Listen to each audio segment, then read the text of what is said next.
Welcome to that spiritual, actual, factual answers to questions you're asking. You find them inside you, recite you, reciting the records of cash. We laughing, we drafting the passion to vary. It's time for that comedy, dramedy, all of the fanciest, catchiest acronyms. Listeners, listen, we traveling. Conscious is always unraveling. The reading you're having is mapping you back to your natural habitat. Abracadabra, it's magicless, passing it. To top it off, the host, all the classiest. Now, what were you asking for? All of the answers? What? All the answers. Okay, I feel like we have to update our avid, rabid listeners, all 6 of them. Yeah. We have to update them with, we have to talk just a tiny bit about Denise. Okay, why? Because I feel like your story is more interesting. You've been traveling all over the country. Oh God, yeah, we have to talk about that too. Okay, we'll talk about me real briefly and then we'll talk about you a little more often. Okay, well, thoroughly. So mostly Denise, just because it's so fun for, I'm in love with the fact that you guys met. I'm in love with the fact that you're having a great dating experience. Yeah. B, I'm in love with the fact that that's happening as a result of us talking to each other like maniacs on weird computer time. And she heard it, and now you guys are having a great time. I love that story. When does that happen in life? I have no idea. I tell that story all the time because it is just too good a narrative. It's so effing good. Yeah, it's pretty good. It's solid. And it is rock solid. We're feeling so happy and joyful. And like, I think because of the kind of like brazenness with which it occurred, we stayed like in front of all of the games and bullshit. Like, we're out front of it like so quickly. I was mentioning, I was telling the story to the guy who lives upstairs in the back, and he said, how did you meet? And I was saying it with my other housemate. We were all sort of just in front of the house for a moment. We'd all converged. He was coming home. Did you forget your roommate's name? No, I was deciding right then whether I was saying people's names. I was like, got it. Okay. Being cagey, strangely. I don't know. It's a strange new world. Like, does anybody care whether their names are said? Right. I'm not saying anything about them at all, so why does it matter? But he's actually kind of a minor celebrity in and of himself. So, you've told me this. That's so right. Like he had an awesome podcast that he like an amazing, very well listened to podcast, a short, like a limited run one. Anyway, great guy. Point is, he said, how'd you meet? On this point really quickly, because this is an interesting point, and then I want to hear your story, of course, is that a friend of mine got really upset with me once just for posting a picture of her backyard. Yeah. I got in trouble. Yeah, that's why you don't know. You don't know. And she had great reasons. Actually, once she laid it out for me, I was like, you're right. Pot? No, not anymore. No. She was never growing pot. But it was more like it's so complicated to explain, and I won't get into it because she would hate that. Right. But now you're going to revisit. Yeah. But the specific reasons, once I really thought about it, I went, well, that makes total sense. But it was like the reaction was very large because part of her reaction was like, why didn't you think of this? And my point of view was, well, because I didn't. I mean, whatever. But the point being, you're right that like, I'm just going to default to a little more neutrality on people. Okay. So you were standing up front. You guys were talking. And he said, how'd you meet? And I told him the basic story and how when she first contacted me after being sort of given permission to, she just was like, hi, I think you're awesome. I would love to hang out with you. What do you think? And he just was like, oh my God, that's so grown up. How amazing. And it was just like that feeling of like, and then we got into that conversation, the three of us, about all different ways in which we don't just express the unfiltered truth and request and desire without it having like the ladenness of creepiness or the ladenness of like heaviness. And it's a fine line. You got to walk it with that open heart. Like we were talking on the Allison episode about, you have to be able to ask people, but from an open place. That's it. And then you have to be also completely okay for them to say no. And they have to know that without you having to explain that it's okay that if you say no, blah, blah, blah, blah. Yeah, no, none of that. I know it's uncomfortable, but it's so much more, it's so much better. Like now we're going to talk about Alfred with his name. Yes. But Alfred did this great thing when we were connected by mutual friends. And he called me on the telephone, What's that? with a I know. It rang. Did he go through the exchange? And I wasn't there or something. And then he left a message. And in the message, he said, "Hi, this is Alfred. I'm friends with Karen and Fred. They said that we should probably meet because we might have stuff in common. Would you like to get together sometime?" And it was just like so straightforward and nothing on it. And just like, "I'd like to see if the dating thing could work with you. Would you like to try that?" And I was like, "Yes, I would." Clean. Yeah. Clean and easy. Grown up. Yeah, no like game. No No, game. what's with the games? We're all goddamn adults. What are we? Well, who's watching? Who are the referees of this game? Nobody. Nobody's watching. Somebody's got to make a lot of money on a book in order, and that's why we have rules. Oh, okay. So they can write So they can write a book called The Rules. How to play the game. That everybody disagrees with and hates anyway. Yeah. Sort Barf. of. All Okay, right, you've so been here you going are. all over the world. What's up? Well, but you meet this woman and Oh. it's amazing and she's great. You meet her through our goddamn podcast. And then Which is the new name of this show, our goddamn podcast. And I keep talking, I'll like text you and you'll be with her and we'll have these lovely chit chats where she's like generous with me and pulling tarot cards for me and being a wonder person. And I don't know. I just wanted to celebrate it because I think it's really sweet. That's really all I have about it. Me too. It's happy. It's happy days. It's really happy days. This is, I mean, yeah. And here's thing number 3 I'm trying to learn. And now I'm even going back on it by doing it, but by discussing it. I'm trying to learn how to just say yes, happy, without also saying, and the world's a garbage fire, and da da da da, and I have, that's a fucking given. We know this. I don't have to excuse my happiness with a even if it caveat. Let me ask you something. And no, even if it wasn't a given though, why would you? Why? Because I feel this need to say like it's the guilt over feeling unfiltered happiness. Like this is a thing we've talked about many times. Like just fucking, how about you just feel it? I just feel okay with having unfiltered happiness. And I think that's what I'm learning. I hear you. I think what's interesting to me about it is I think like, because it was so not the case for so long, and I had to actively learn how to do it, be out of like a desperate desire to be liberated from constant pain and suffering. I think once I got to like the mental reasons why it makes sense, and then the liberation in my heart, I was like, never for a millisecond going to look back. But again, this comes back to a thing that we've talked about a lot, which is like that thing where if you're not super in pain all the time, the difference between that, like if you're well parented and then you're just a normal level of neurotic like you, or you're poorly parented and a high level of injured and traumatized like me, the motivation is different to like get to full fineness with everything. Because I'm coming from so much more pain.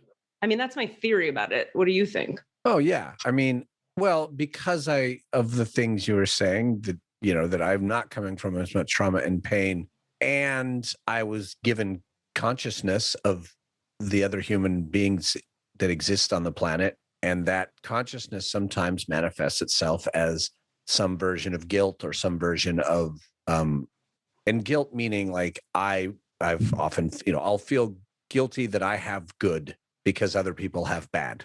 Right, but I'm saying I have consciousness of other humans as well. Right. And I don't do guilty for having good. Right. I don't like that other people have bad. Of course you don't.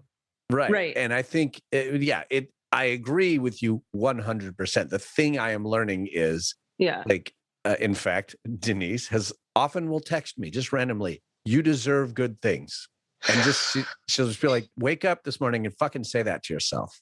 And I'll be you're like, receiving that kind of shit well? Yeah, of course I am. But I'm What do you mean, of learning course I to. am? No, I mean, not of course. I am learning to. I totally receive it well. I'm like, yes, thank you.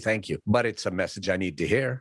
I hear you. I think what I'm pointing at is that some people wouldn't even like to receive that message. Like the fact that you're receiving it well is already big. Yeah. Like that you're going, thanks, you're trying to help me. You're not going, fuck you, bitch. Don't tell me how to feel. Yeah, no, not at all. That's what a lot of people do. Not even a tiny bit. Oh, Jesus. Yeah. Holy shit. It's so nice. I have so much more to say on this whole subject of like the analysis I've been doing of why it feels good in ways that haven't felt good in a long time with a lot of different people for different reasons. Could you say more about it? Why does it feel good? It feels good because I think I'm going to close this. I'm listening. I have to close this door. Okay. I accepted a while ago. I keep going back and forth. Like in my fantasy brain, I'll construct a situation where I'll be like, God, it'd be nice to date someone who didn't bring along a lot of fucking baggage, just in the simplest terms. And then I'm like, that sounds so misogynist, or that sounds so whatever, blah, blah, blah. Yeah. Right. Yeah. So I talk through that and then I'm like, of course. And then I look around and then I end up saying like, of course, everybody's got their bullshit, which they do. Of course, we all have some bullshit. We're not all bullshit free, but I think I accepted like, no. Especially in the sort of weird poly world that I'm living in. Like, well, everybody there's got some going on because there's always, you know what? It's not baggage, it's drama. It's fucking drama. There you go. It's drama that you aren't taking care of yourself. There you go. And I think I've accepted so much taking care of your own shit drama for so fucking long as the price of admission to be with anybody because we're all so fucked up. This was my old narrative. Yeah. And just to be with someone who's like, oh, I got fucking problems and I'm fucking dealing with them. And I've done a lot of fucking spiritual work and I'm here for this right here. That's what I'm here for. I'm not here for laying a whole bunch of other shit on it. And it's just so clean. Wow. Yeah. It's just so clean to be with someone. And I said this to her the other day. This is not news. Like, this is exactly what I was saying to her. It's just like, we have clean paths of communication. I did something the other day that finally kind of surprised her in a negative way. She was like shocked by it. And she kind of told me, and I was like a little defensive about it. And then later on, I was like, yeah, no, that's exactly a thing that I would like to not do. But the fact was that she could tell me about it right away without jumping down my goddamn throat about it. She was just like, oh, wow, you just surprised me for the first time. That felt weird. And I was like, well, it's not weird because, okay, I'm just going to hear that. And then I was like, and then I still felt the feelings later on. And I was like able to say to her, I'm still feeling guilty, defensive, sad. And then we were like, hey, you want to sit with those feelings? And then we got to do some sitting with feelings, which is what I've been supposed to be working on. And then we lay on the bed and I fell asleep, which I apparently needed to do, like while meditating in those feelings. And then when I woke up, they were gone. I slept the light. Maybe the light put me to sleep. Maybe that's your memoir title. The light puts me to sleep. No, sleeping the light. Sleeping the light. Anyway, that's my story. How about you? What's been going on? But wait a minute. Damn it. I can't. I keep trying to push it onto you. You won't let me. No. So then you woke up and then did you talk more about, were you like, well, I guess the feelings are gone and I guess you were right? Or how did that? Oh, I'd already said that, I think, before going in. I was like, I'm aware now that I was having a defensive reaction because I do things sometimes kind of in a flare, sometimes that feel a little not okay. And like they just kind of jump out of me, or I get hyper, or I get a little energized and I fucking do something. But it's usually things in this case that I don't like. So her calling me on it was purely love, but it was also like protecting herself because she was like, that I didn't like that. So I need to identify it. Yeah. And then I was able to say, thank you. I love that you told me that. Here are the residual feelings from that. But it wasn't and it wasn't super intellectual and like, here are the feelings I am feeling as a result of that action. It was just clean and simple. And the emotions were allowed to exist and they didn't have any stank on them. Oh, that's the best. Yeah. When you can just be like, huge. I feel feelings. Oh, good. I'm glad you're feeling feelings because feelings should be felt. Question number 67 on this. And if you're not open to talking about this, we won't. Fine. Obviously. But how does it work for you and Rami when you're like having something so good like this? I have a theory. My theory is Rami knows all about it. You've told Rami all the detail. If there's been time for you guys to talk, Rami is in on it and knows the deets. Is that right? Totally. That is 100% true. That is absolutely true. And Rami is psyched that I have romantic love currently in my geographic area. Like that I That's have so great. present romantic love is a great joy. That's the concept of compersion. And what's compersion? Compersion in the non-monogamy world is the joy you get from your partner's joy that is not connected to your own. Huh. And it's not a at best, it's not a codependent joy. It's a joy of just like, oh, good, the person I love is happy. Of course that makes me happy. Right. Because it doesn't take a damn thing away from me. You've defined it for me before, but I wanted to hear it for the podcast people who might not know. I love that idea so very much. I think it's a really nice thing if you can hold that for people. And I think it's always applied to like the romantic, like you get compersion when your other partner's getting laid or whatever. But I wish it wasn't only discussed in that framework. I just, in general. I mean, as soon as you said it, I was like, man, I have compersion for you right now. Yeah, because you love me and I'm getting something that you are happy for. I have compersion that Alfred's reading a book right now, except we're dating, so that doesn't count. I have compersion for my dog. She's resting. Well, no, but point being, your compersion is about joy that Alfred is getting, not necessarily joy that Alfred's dick is getting. That's what I'm saying is most of the time it's only applied to like dick. Or other genital combinations. Yeah. We're using dick in the abstract galactic perspective. Giant galactic D. Well, I'm really happy for you. And I think our listeners would be as well. They're probably having compersion for you. Yeah, they probably are. Most of them. And one of them is mad. Just why not? Just because. They should be. Someone's got to be jealous about something. I'm just going to say, I want to get into your talk, but our guest is going to come on probably in a few minutes. So just depending on where we're at. Time? I told them 4:30, which is usually what we say, like half hour in, but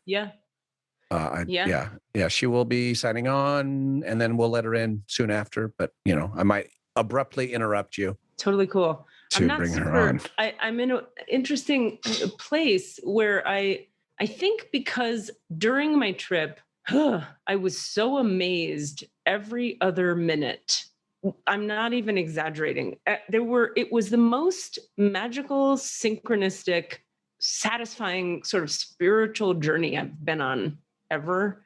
And then the retreat that I led gave me so much and cleared so much for me personally that the trip back from there, I ended up driving back from Massachusetts to Denver, and it was filled with gleeful, blissful, magical, synchronistic shit every effing day, all the time. Yeah. And I could talk about it. I'm almost hesitant to talk about it since we do have a guest, because I'm going to go, there was so much that happened that I could talk the whole 2 hours. Well, maybe we should set that as our next conversation, because you probably still have a little processing to do even. I'd love it. Well, 100%. And I'd love to talk about here. Let's take a nugget of it. And it feels like a kind of a relevant nugget, and it may become part of our conversation with our guest today, whose name is Sis Naughty. I'll tell you more about her in a second. I'm going to send her a little message in the waiting room just to say, we'll bring you on in about 5 minutes. Okay. If that's all right for you. Naughty is spelled how? N-A-U space T. Sis, like sister, Naughty. Well, you can ask Sis Naughty about her name. Okay. Can't wait to hear. Yeah. Just a sec. Go ahead. Start talking. Well, it's the concept of, it's kind of deep and esoteric. I'll wait till you're ready. Don't worry. Okay. Don't rush. We have a wonderful Desmond who is wonderful at cutting out chunks of silence. Yes, okay. I'm back. So more and more, this thing is happening where when I work with, I'll say that specifically the Christ light of the Christ, which is, for anyone who's confused, not connected to religion. In working with the Christ light, it's incredibly powerful light. Which is an understatement. I can't find words to adequately express how big and powerful it is. And I transmitted it for people for 4 days straight in this retreat. And it was 4 to 5 hours of it a day. And to say I was receiving from it at the same time is also an understatement. I was being radically reborn every, millisecond from it. It's very humbling, very powerful energy. And what I find is happening more and more as I've been working with the Christ light more and more lately is that the way that the divine is entangled with or merged with or a part of what I like to call the quantum entanglement of reality is really expanding in my universe. And what I mean by that is, I'll give you a practical example. When I'm saying the quantum entanglements of reality, I'm saying the kind of stuff where you can be like, I wish there were I wonder what it would take to get a chicken sandwich. And you look to your right and the next thing you see is a chicken sandwich store. Or like, I need to get there at 9:30 because then the thing happens at 10. And then there's no way your GPS says you're going to make it. You're going to get there by 11:30. And then you look down and you arrive at the hotel at exactly 9:30. Like constant miraculous unfoldings where you're having a dialogue with consciousness and able to affect it when it's meant to be affected, like when it's good or aligned or something. And what happened for me on this retreat was the two energies, the realm of the all that is, or you could say the quantum entanglements of reality, or the here and now, the affectable cause and effect universe, and the divine light were merged into one thing. Whereas before I kind of had them in my mind in a certain way, separate from one another, almost like you go to the divine light to then have it affect your quantum entanglements, or you go to the divine light and it helps with your life. But I'm starting to experience the divine light as my life and my life as the divine light. It's really trippy. And I'm starting to understand why certain consciousness teachers say certain things they say that I couldn't believe them because I didn't have access to that field being available all the time. So all of a sudden I have all this access to that. And I'm like, feeling quite humbled by it and wanting to apply it well and use it well, but also feeling very curious and excited and kind of going like, wow, what's possible now, you know? And I have some cool stories about, I kind of want to tell you one story about how it showed up on the trip. And do we have like 3 minutes before? Probably. Or, we could just even bring Nati on, start talking, and then return to that story. And then she could hear it and react to it. What do you think about that? Yep. Sure. Let's do that. Yeah, I love that. Let's do that. Okay. I'm going to bring her on. Yes. There you are. And we can hear you. Can you see me though? Yeah, we can see. Oh, yes. You sound great and you look great. Oh, wonderful. Gotta look good for radio, right? Yeah. Exactly. Yes. All right. So I'm going to make up an introduction for you to Katie because Katie doesn't know you at all. Mm-hmm. And then you're going to correct everything I say, please. Okay. How's that sound? Sounds great. All right. This is Sis Not T. I literally just thought, I just want this person on the podcast because every time I hang out and just talk with you, I laugh.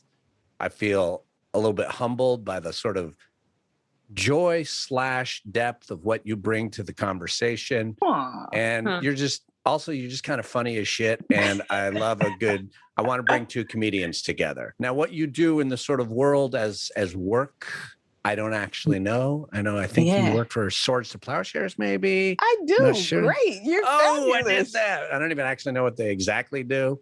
Right. So I don't know what those words mean. Yeah. So that's my very sloppy. And Sis Nati, you've been listening to a little bit to the podcast, a little bit about Katie, spiritual teacher, comedian. So I feel like I could almost just say Sis Nati, spiritual person, comedian, meet Katie, spiritual person, comedian. There you go. Hello. Hey, so nice to meet you, Katie. Yay. You too. Oh my gosh. Yes. First of all, I have to know two things. One, how did you two meet? Wild soiree at the chateau is what I'm going to go with. That's my story. I'm sticking to it. I would say that Sis Nati is one of the, we have the Chateaulites, which are people who live at Chateau L'Orange, which is my home. And then we've got the sort of Chateaulite satellites, which are people who are deeply connected to the house, either because you were already friends with everybody in the house anyway. And then there was a brief period of time where you were subletting one of the apartments and then another spot for a little while. And basically, if a major space opens up in this house, we're going to be reaching out and be like, get in here. And I'm be like running. Right. My so favorite place. Naughty is very much a part of the Chateau community. How cool. Okay. I love the Got Chateau. That makes total sense. Number 2 is, may I ask about your name? Absolutely. I get that one all the time. So the short answer is, right, it started off as Naughty Vaughn back in the 1900s when I was doing my MC thing on the microphone. And it was the thing of the day to have your acronyms. LL Cool J, we know him, right? Ladies love Cool James. KRS-One, Knowledge Rules Supreme, right? Naughty Vaughn, Notorious, and undeniably T. Vaughn. Yvonne is my middle name. And so, T is kind of play on words, but it was like I was outing myself for folks who knew and for folks who didn't. It was just, first initial of my government name. Wait, outing yourself as what? As T, as queer. So T is kind of like on the low, like, what's the T? Like, is so-and-so T? But again, this is the 1900s when we weren't as visible as we are today. I thought, okay, this is fun for 800 reasons. But here's one thing. I'm new to falling in love with 2 specific amazing drag queens on the internet. This is, anyway, Katya and Trixie Mattel. Okay. And they do fantastic, like, watching of shows and being beautiful, insane, creative wizards. And then they have a show where they just like talk shit for 12 minutes and it's hilarious. It's called, and I tried to get Cassidy into it and he wasn't having it. But in their shows that I'm all obsessed with, they're constantly using the phrase, like, what's the tea? Oh, honey, that's the tea, the tea, the tea. And they've said in their show that the phrase, the tea, comes from kind of like queer culture. But specifically, they were talking about like that the origins of it were, wait, let me get this right. Oh, damn it. Not pageants, but like. The ball. What's the ball? Ball culture. Culture. A little bit. So there are, just like all the words that we take and use, right? Yes. There are many origin stories. My understanding is that the tea and its relationship to the queer community is as a result of the meeting places being tea rooms way back when. Like drinking tea, like Earl Grey. Yeah. Like, honey, what's his tea? What's her tea? Do they? Okay, but now also, like, I looked at the Urban Dictionary. Yeah, that's a reliable source. I'm a white person because I don't know stuff. And I looked and it was like, and then I Wikipedia'd it and I'm just like looking, I'm trying to learn. Right. And it was like, it said a lot of different sources said that it was about, generally speaking, the term these days refers to like gossip about like, what's the tea? You're like, what's the scoop? Kinda. Honey, spill the tea. Yeah. And it has evolved. However, that is the evolution of it because it is, I want to say the umbrella for it would be that it is code for queerness and getting information that would not necessarily be accessible to the broader community. That makes total sense. Right? So it's all in there. That's fascinating. I love it so much. What was the thing? It was a play I did, and there was a phrase in the play. It was about lesbians specifically in the, oh God, I'm going to get the time period wrong, but like before lesbians were allowed to be lesbians in our world. Right. And there was a thing you would say, like in the 50s or something, you'd be at a bar and you'd say, what's the tea? But it wasn't what's the tea. You'd say something. And if you were a gay lady, you would know what it meant. And if you weren't, you'd be like, I'm sorry, what does that mean? And it was just like lingo that would help you navigate the world, which reminds me of like my 1,000 years. Katie, you're a word nerd, huh? Are you a word nerd? Oh my God. Big time word nerd. Yeah. Like the word nerdiest. Love it. I can tell. 12-step recovery, people say to each other, so you'll meet someone and you'll think you remember them from a meeting and you'll be like, so are you a friend of Bill? Mm-hmm. And if they are, they'll be like, total friend of Bill. But if they're not, they'll be like, Bill who? Right. Right. And then you're like, oh, this is not the guy I thought it was. Because Right. of course, for people listening, Bill Wilson, founder of AA. Right. So anyway. No, but There's- I love that. So now you're going to send me on a search because I'm a big word nerd. So that's the other part of it. Like, not only do I want to know what it means, where it come from, what's the history of it, So I don't know that one though, but one of the things, but this was later on, I want to say like in the 70s, maybe late 60s, 70s, the children, queer folks were referred to as the children. Huh. Yeah. Now I don't. Family? Yeah. Oh, are you family? Yeah. Is she family? Yeah. Yeah. I Yeah. feel like I've heard that one in context of just basically whatever a context might be. Like, oh yeah, Yeah. they're family. Like that could be we're Jews or we're queer or whatever group needs identification. I've heard that one. Yeah. I think I've heard family mostly attributed to Black culture and queer culture. That's where I've heard it. With Jews, they say tribe. Are you tribe? Oh, right. MOT. Oh, Yeah. MOT? Member of the tribe. I've heard people use that one. MOT. Are you Nice. MOT? Right. See, I like and it. I'm learning so much. I love it. This is why I love kicking it with Cassidy. For all the reason he likes to kick it with me, that's why I like to kick it with him. Oh, I love it. I love Yeah. it so much. And then okay, I think you said, Cass, this is what I heard you say, that Sis Naughty sells plowshares. That is not what I said, but it's close. That's great. And I don't know what that is. So plowshare? Well, let's talk about, I said you work with Swords to Plowshares, which is an organization. Oh.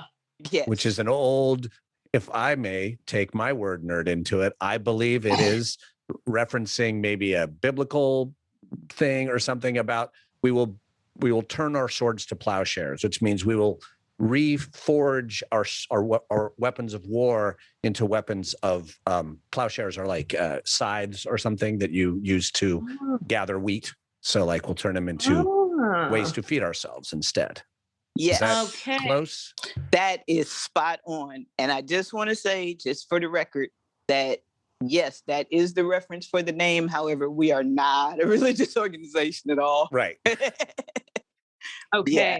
I was going to say. Right. Yeah. So what it's the organization, my mild-mannered Monday through Friday person goes to Source Plowshares, an organization that is a veterans advocacy organization. So we work with vets around everything from bad paper to financial management, housing support, employment. We advocate in Washington for changes in benefits for veterans. So, here's a fun fact. The whole PTSD thing, that is a result of Swords to Plowshares advocacy in the 70s.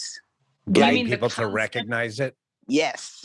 Getting it recognized as a thing that veterans were dealing with. Right. Boom. Oh, that's incredible.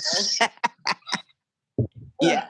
And that's just one of the ways that we do the work. So yeah, it's great. I love it. I love supporting other vets. I'm a veteran. Air Force in the building. Aim high. Did you know that, Cass? Did you know I was a vet? I think I did, but only because when you lived here for a little while, I would occasionally get, as you would probably put it, some of your government paper would come in the mail. Right. And I'd be like, who the hell is this name that is written on this thing? So all these names that I could not recognize because I know Sis Naughty, and I'm like, who is?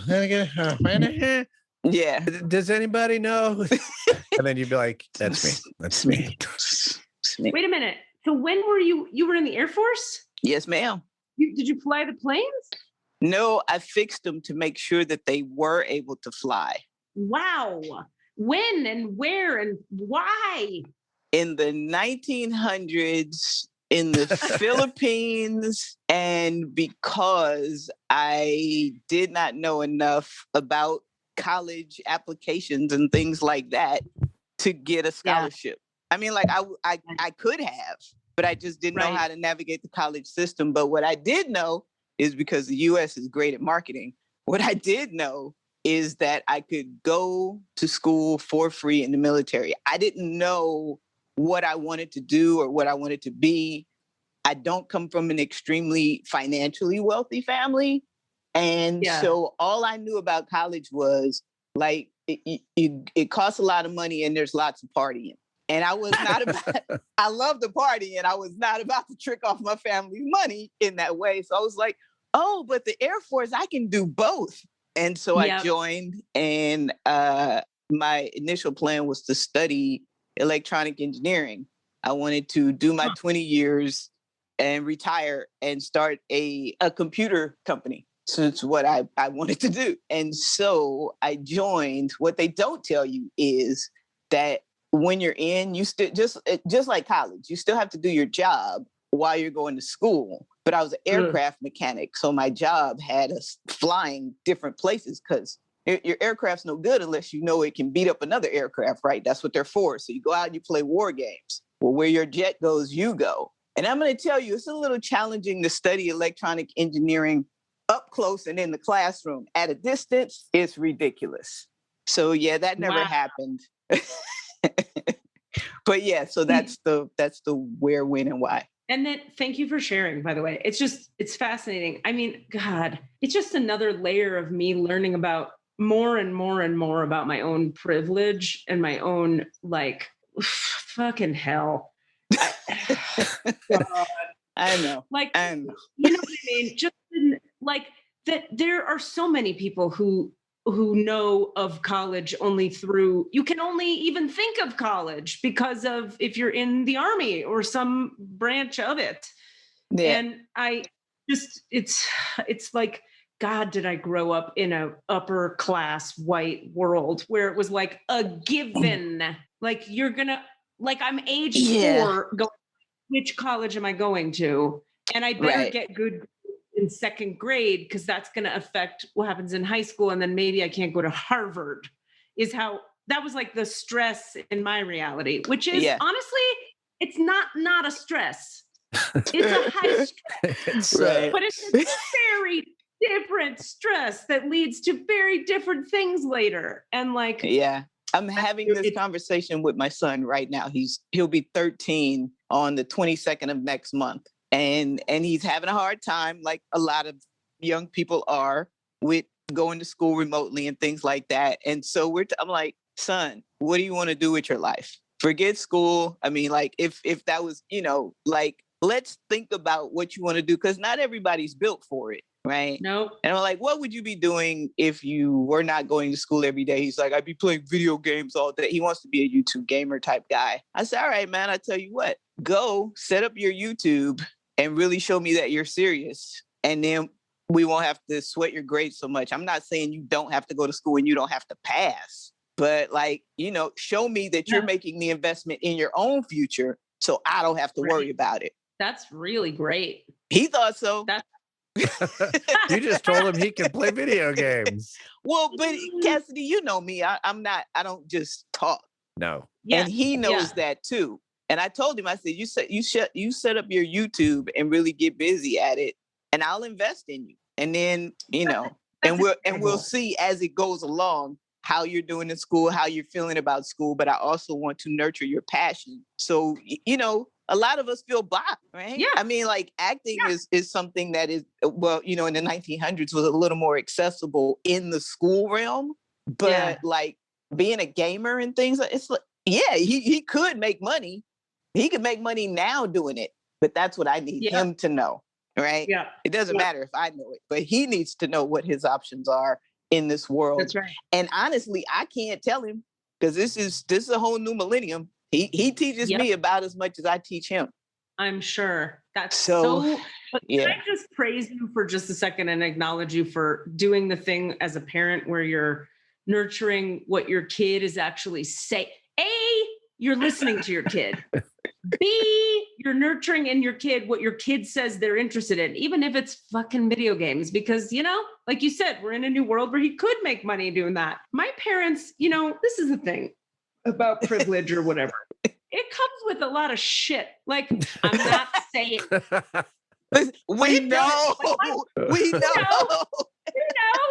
My parents were terrible at parenting. Terrible. Because they were sold the same bill of goods that their parents were, which was if you just hand the kid money or if you just get the kid into the right school, end of conversation, that's parenting. No, they forgot the whole listen to the kid, ask the kid a question, love the kid, maybe pay attention to the kid, nurture the kid. No, you just take them to Amherst College and they'll be fine. That's not correct. No, I'm going to tell you, it was really weird. The whole, oh my gosh, what does parenting look like thing, right? When he showed up, I was like, what, because I knew that now, granted, my mom is great. She's awesome. She's amazing. She did a lot of work to not do what my grandmother did, but my grandmother was great too. I'm just saying she kept it moving in terms of, changes in the world. Right. And so I knew that there were some things that I wanted to do differently with my son. And I was like, well, what does that mean? And long story short, what I came to was that when children show up, right, it's kind of the same thing as like when you go on a vacation. My personal belief is that we come here with a mission, right? And so that's just like if I go on vacation, right? But I want to see things and do things. So I get a tour guide. I get a tour guide who's going to show me what I want to see and keep me safe. That's parenting. That's what I came up with. So I've been working with this dude like I'm his tour guide since he got here.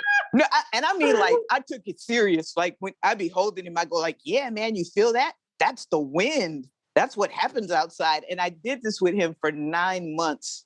Like I was like, you've been 9 months inside. Now you're outside. This is all new. Let's introduce you to the newness thing. But I take this tour guide business serious. And if you ask him what my job is, he will tell you to keep me safe and love me. Well, could you go back in time and teach my rich white parents that?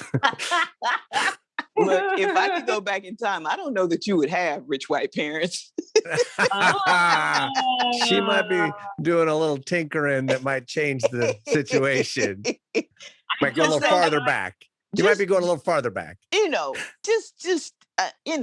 Just an equity thing. It would be, not to say folks would be suffering, just to say it might. I don't know if you want me to go back, Katie. I think you should.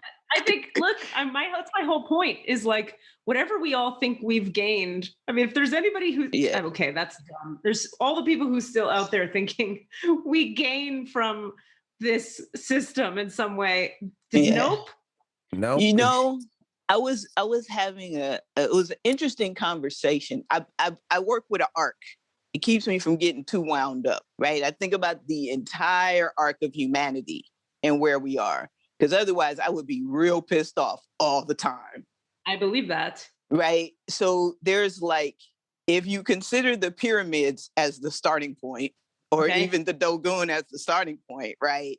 Then you can see how we came from a place, and maybe we just got here and lost our mind like kids going to college, right? But we came from a place and we hit a pinnacle and something happened. And then we started like, I don't know, this kind of weird up-down decline where we're doing this dance about returning, like getting further and further away from the roots.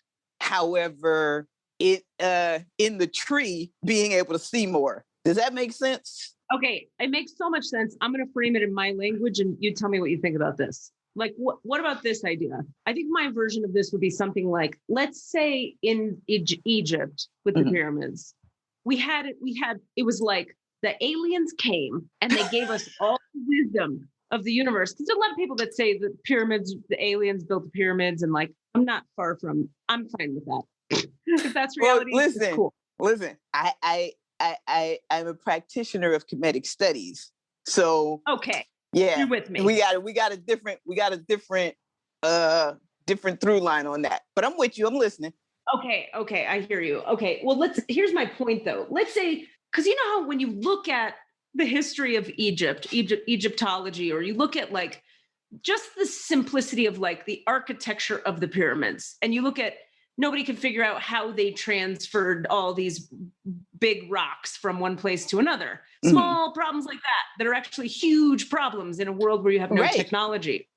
And then there's all this possible evidence maybe that there were technologies and that there were high levels of civilization and high consciousness and a lot of unity and a lot of togetherness. And so to me, I look at it like when you were saying like we were there and then something happened and then we're going back and forth, up and down, up and right. down. But constantly on the arc. Because if we look at the analogy of the root and the tree piece, right? There's the root. Yes. The root goes down and it's very comfortable in the soil. Well, not comfortable, but it's in the soil, right? So it's there. Yeah. But then it starts to grow and it gets farther and farther and farther away from the soil. But as it grows, it's producing fruit, right? Right. So then the fruit comes to fruition, its fullness. And what does the fruit do? It drops back down to earth. That's right. Okay. Right. And as humans, I think what we're doing is kind of this thing. So we were agricultural and then we moved away from that and went to industrial. And then we moved away from that. And now we're in the information age. But as all of that is happening, we're also getting deeper into our spiritual practices. We're also returning to our herbology. We're getting stronger in our love for the planet. And I could be wrong. I live in California, in Northern California. It's a bit of a bubble. However, when I look at the arc, right, of humanity, that's what it looks like to me. It's like we learn one step forward, two steps backwards, one step forward, two step backwards. Okay. But I feel like we're getting closer to one step, one step, one step. Well, that's a very positive outlook, and I appreciate that. I think my framing of it was going to be something like we had all consciousness in the Egypt time. And then my theory would be something along the lines of like, that was too terrifying for people who wanted to be in control. So then the religion took the spiritual essence and teachings of what made the society work. They took the essence of it and then codified it and said, you can't have this unless you do X, Y, Z, which we would call religious dogma, right?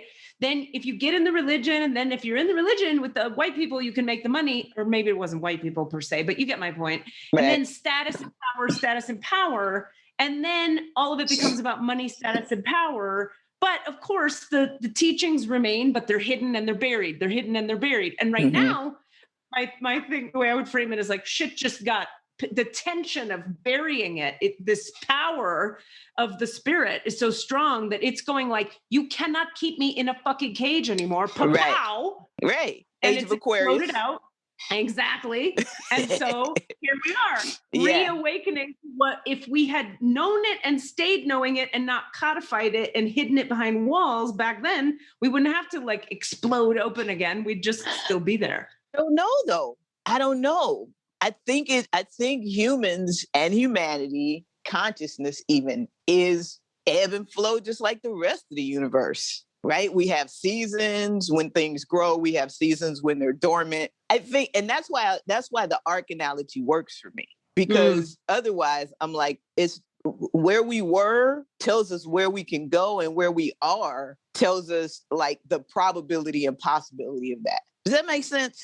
It makes 100% sense. And I'm very curious to find out, okay, where my head goes in this conversation is I go to my trauma history. Like, it's not just bad parenting. It's like other stuff, you know, and then I go, and like, who knows, genetics, how I was Judaism. I don't know. Being from Miami, I don't know what it is, whatever it is. But I have this, like, I would say that I'm like a optimistic pessimist. Absolutely. In other words, the way I look at it is like, my default is like, we are fucked. And so I do a lot of spiritual shit so that I'm not living there. Right. And when I do my spiritual work, I could go in the Akashic records and I help other people and I help myself and I get really bright and shiny and get really positive and I move forward. But I don't wake up that way. Right. I wake up like, we are fucked as a species and we're making everything worse every single day. Holy fuck, we're fucked. But I'm hearing you have a spin on reality that has underneath it a deep optimism. And I want to know where that comes from in you. Star Trek. Star Trek. Just you saying that makes me start to cry because I just got finished watching another episode of Star Trek Discovery, which is the show that I love more than any show on the earth. I don't know if you've watched it. Season 3 makes me cry every day I watch it. I haven't gotten there yet, but so I'm a Star Trek fan from way back. You're going back to TOS, right? The original series. Yeah. Yes. And Next Generation. NRG? Yeah. TNG. TNG. Thank you. So here's the thing, though. It's always been like when they're talking about Earth, because we're very rarely there, right? When they're talking about Earth or humans, they're talking about a time when we didn't know how barbaric we were, when we didn't know that violence was unnecessary. The whole purpose of the Federation is about peace. And so here's the thing, like and I love it because we bounced around a little bit, but what Cass didn't share is that I'm also an aspiring author and I teach self-defense for the 21st century, which is about alternatives to violence and pathways to peace. No, I mean, but you can tell that's how passionate I like. That's what my passion is, like creating peace. But that comes from your Star Trek love? It just comes from the awareness, like I was saying, like I know we've been a peaceful, thriving, amazing, magical culture, right? And we're still doing amazing things. Like this right here, this conversation is relatively amazing, I think. But what I'm saying is we continue, like that didn't go away. When the fuck shit showed up, can I say I did? You can say the fuck you want. Okay. when the magic didn't go away when the fuck shit showed up. However, the fuck shit was a bully and the magic didn't quite have that left hook to say, sit the fuck down. Yeah. I'm bringing that sit the fuck down left hook. That's what I feel exactly. Sis Naughty is my role in the world. People go, how are you an 8 on the Enneagram? Like too big, powerhouse, lots of energy, argumentative, but you're this spiritual healer. I'm like, you know why? Because we need that now. Yeah. We need someone loud enough to go like, sit down and wake up to God's light, you idiot fuck face. Right. Because that's what's required. Yeah. I love today's episode. Wake up to God's light, you idiot fuck face. A buddy of mine said to me, we were having a similar conversation. He was like, I don't know, Nati. I think the average person is closer to shitbird than Buddha. And I was like, that's a quote. That's correct. Yeah. But that's why they need us. Yeah. Well, I mean, it just did like to show up and do the work and be authentic, because I got to tell you, it was a long time before I could shake the notion of having to be some kind of martial arts master guru. Don't get me wrong, I know my shit, but like getting out of my head, like I have to be this before I can bring this message forward, when the reality is that my message is kind of counterculture to that. Yeah. So it's just everybody being okay with who they are. And that's the hardest shit. Well, that's like, from my point of view, that's the whole thing. If everybody was okay with who they are, there would be no reason to be upset with other people. See, but we don't get to learn that. We don't get to practice that. We don't have exercises, or like you can search them out, but not in the. I haven't seen it in martial arts, and it used to be a thing. One of the things that I share in my teachings is like warriors and soldiers are different. Yeah, right. I agree. Warriors and soldiers are different. Soldiers get paid to wage war. Warriors maintain the peace. Right. Or fight to maintain it if they have to. Right. But it's a different, it's coming from a different place. Yes, 100%. Yeah. And so, man, like you could hire a soldier. You try to hire a warrior, you might lose your hand. That's honestly, right. It's insulting. I know. Well, the other thing is too, so many people don't realize that how badly we need warriors right now. So then they get all weird if you're like strong, and it's like, no, you don't get it. You clearly are living in a realm of denial where you think it's okay to just kind of lay back. Right. If you lay back, there's plenty of people building armies of soldiers who are asleep and will just do what they're told. Exactly. And that's the piece. And that's why I feel so passionate about this, is because there are folks out there, and I giggle to myself. There are folks out there right now building armies. And, it's because they're hurt and they're broken and they're lost and they're looking. Right. And so part of the teaching, the Doshi healing arts, part of the teaching is that, we work from a compassionate space. It's like, I'm not trying to do more damage. You're already hurt. Whooping your ass is not going to make your situation better, my situation better. I'm going to be sweaty. My clothes going to be fucked up. My hair going to, you know what I'm saying? It's all unnecessary. What is needed is healing. However, everybody is not about using their words. So it's good to be bilingual. I know. And also everybody's also not about actually healing. People just want to live in their wound and live in their defensive structures and just like win some imaginary fight that it isn't happening. Right. Except that it is happening between a lot of people because nobody taught them, hey, if you found out what that wound was and went straight to the core of it and sat with that and cared for yourself there, you wouldn't be so upset on the road at the guy next to you. Exactly. You'd have handled your shit. But like self-responsibility is not a thing for a lot of people. Right. And understanding that the source, like the beginning step of the solutionary process is to find the wound within and treat it. Yep. Find the peace within and cultivate it. And then boy, do we have it backwards culturally, right? Yeah.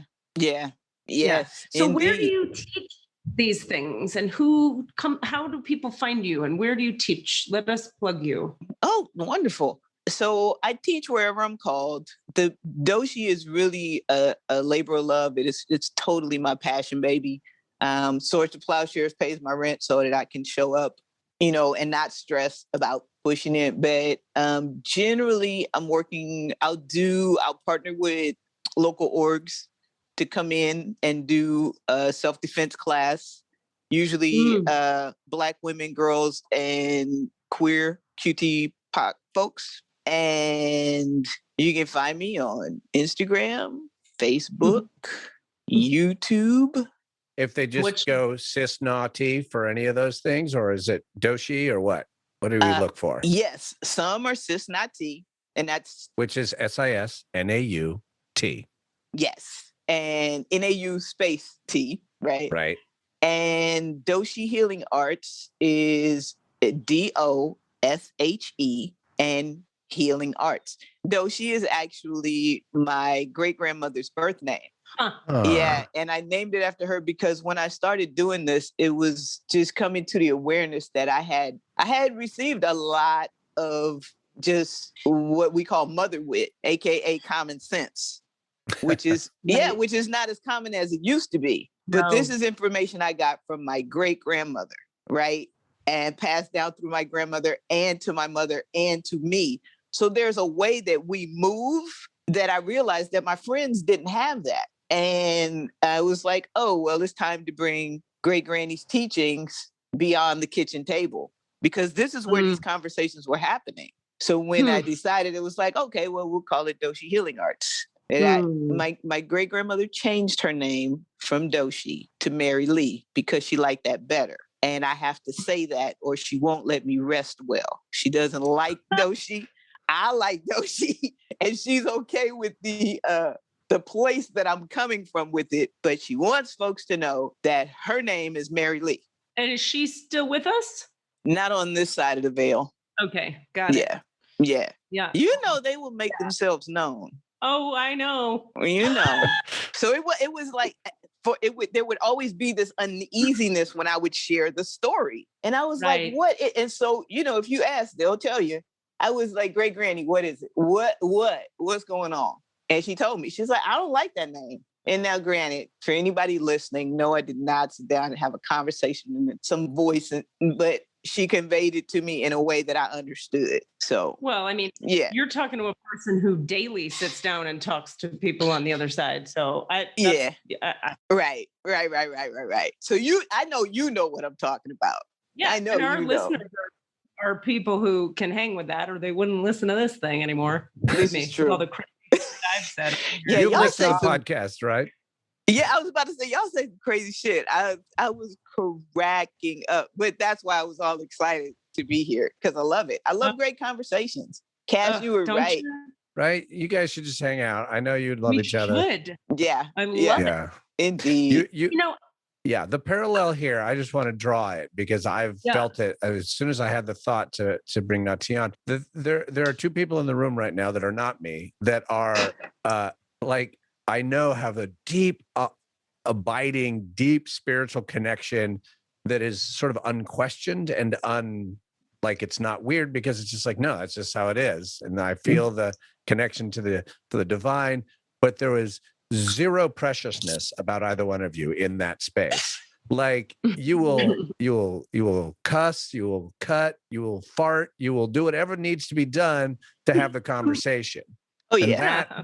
That's that thing of like, even when you guys were in a slight disagreement about a particular detail of the framing, it doesn't matter. Point being, what was I trying to say? You're not trying to prove anything. You guys are both coming from a place of like, oh shit, yeah, fuck yeah, let's talk about that because that shit is interesting and that is deep.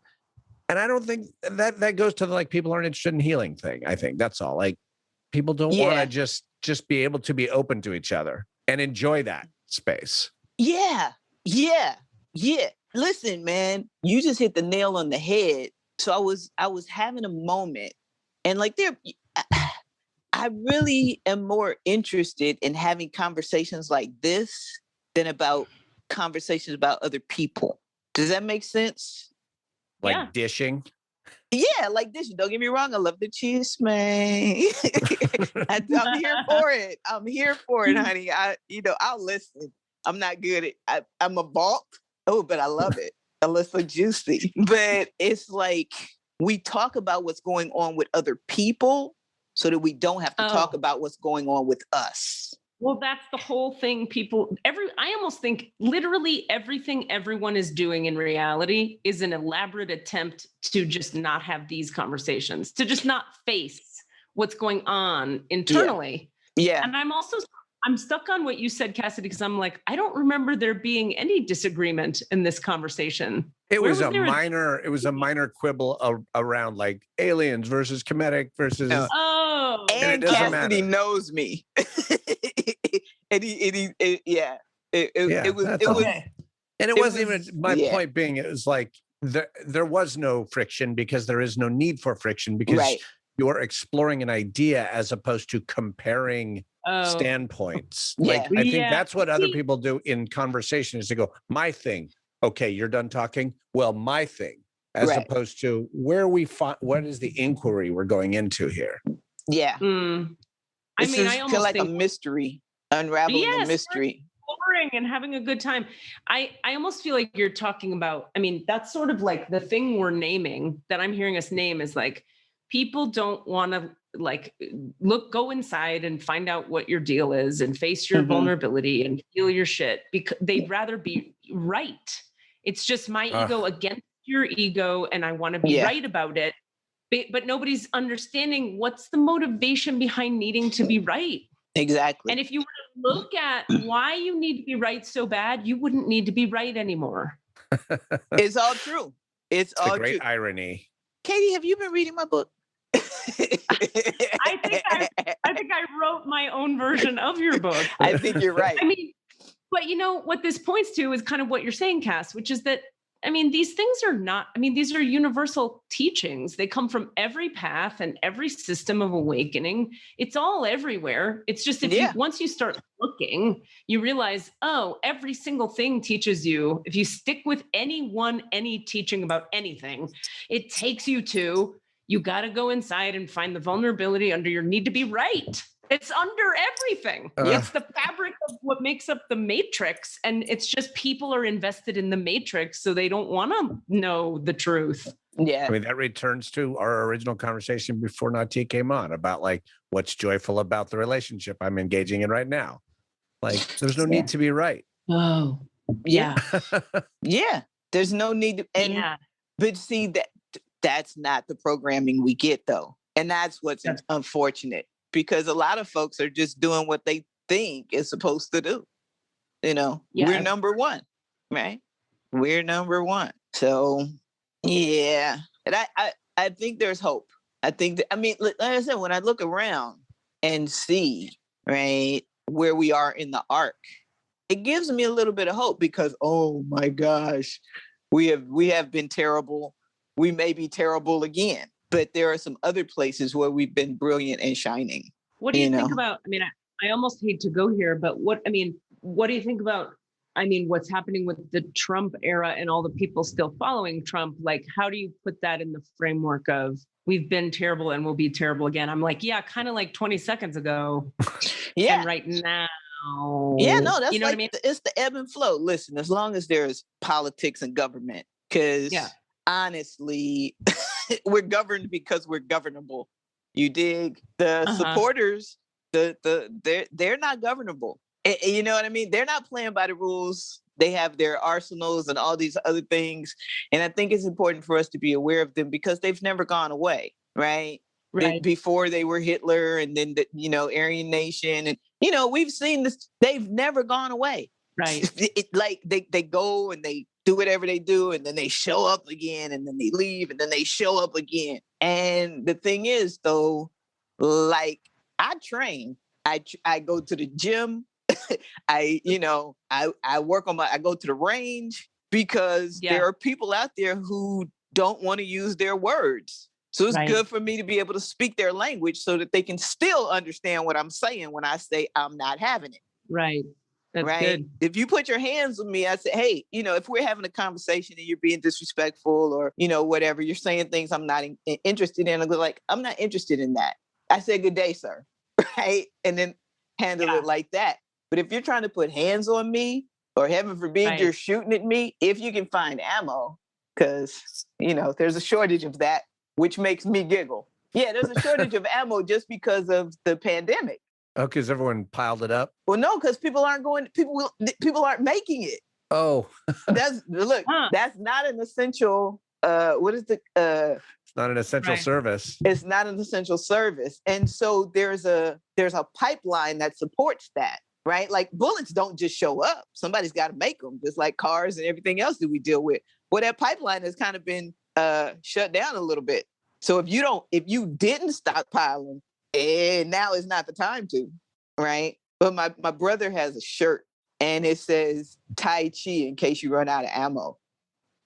But he's had it for years, because we joke about that, right? I prefer an empty hand, because I'd rather hit you with a pole than Now I want to ask a little bit more in detail about some of the martial art work you do, now that I know that that's a thing you do. What can you tell? This is a very specific question that may not apply to the specific brand of whatever form of martial art you do. So forgive me if I'm fully on another planet here. But the concept that sort of was probably popularized by like movies, but I have a couple, believe it or not, Aikido master friends.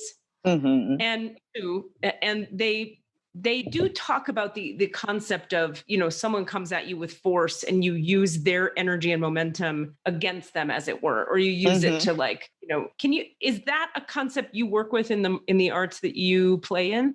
Absolutely. Absolutely. And I want to know how that works, because just if I may specify my question a little more, in my mind, when I think about applying that technique or practice, I imagine it's like the ultimate interesting paradox, because you have to apply some energy to the movement of their energy that's coming at you, but you can't resist it at all, right? Because the moment you go to resist it, now you're fighting against it rather than using its own momentum. Does that make sense? Yeah, it makes perfect sense. So the Which makes Aikido, it seem very, very hard to do. yeah, it takes practice, just like anything else. So it's hard at the beginning. It's fun at the end. Mm.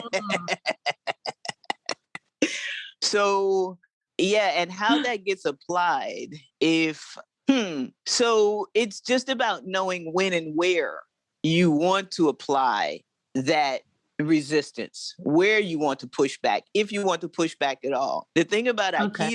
Aikido practices, you see Aikido folks just do people like ragdolls.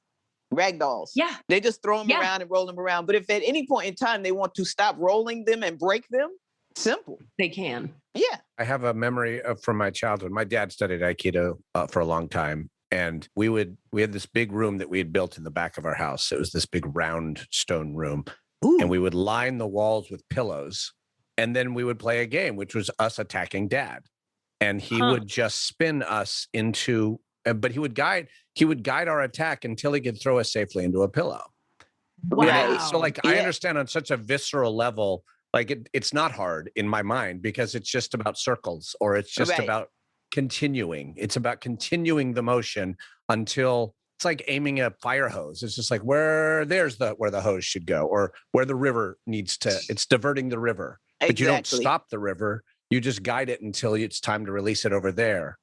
Yeah. And that's what I mean about the empty hand. And it's so much more fun to hit you with a pole, right? If you think about walking down the street and all the different things that are around you that are not pillows that you can be thrown into. Yeah. Yeah. It's a whole different thing. Wow. This is great. I've been working. Yeah, I see it.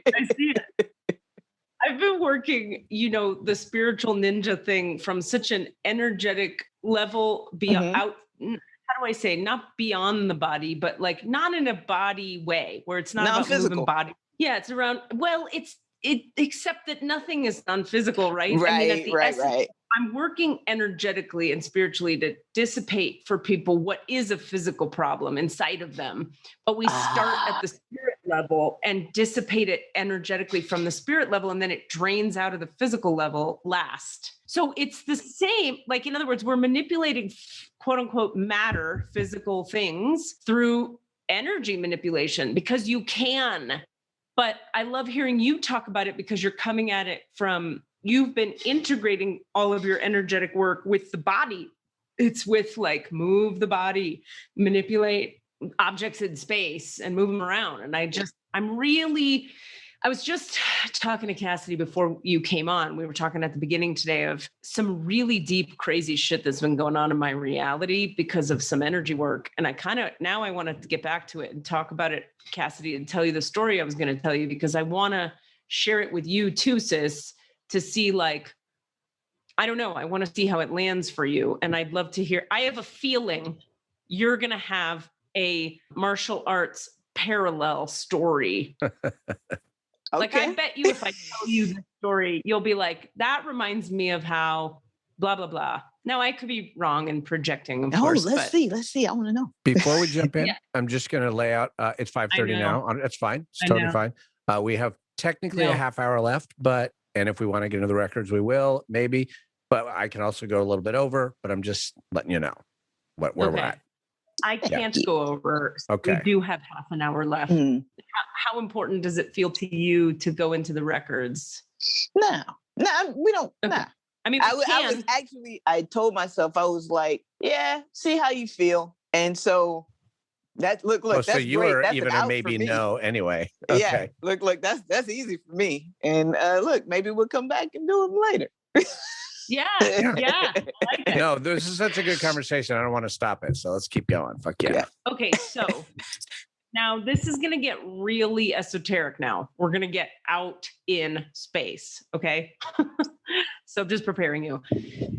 So I was telling Cassidy moments ago, we were talking about how this new thing happening for me in the realm of the divine light. So okay, tiny bit of context. I don't know how much you've listened to us talk or looked at my, I don't know what you know, so I'll just give you a tiny bit of context. Okay. So I do this thing called, I call it like divine light healing, where people come in, whatever problem you have, we can treat it by basically flooding the place in your heart and your nervous system that's holding the pattern together. We flood it with divine light, which breaks it apart and dissolves it into nothing.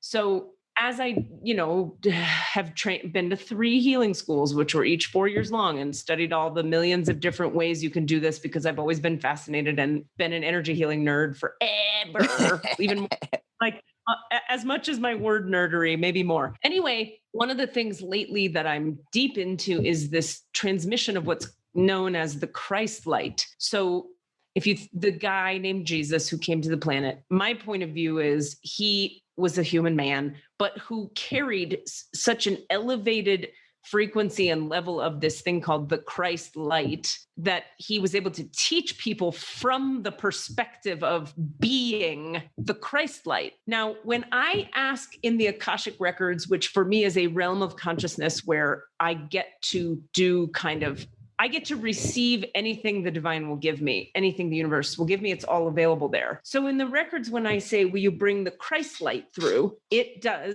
come through. And I just did a 4-day healing retreat for other people where I transmitted the Christ light for 4 days. Now, Christ light is so effing powerful and bright. And by the way, we are not talking about religion right now. We are talking about the light, the direct light of the Christ, right? Okay. We're not talking about what the book that the people wrote that codified a dogma around, manipulating the Christ light to their own purposes. Okay. Right.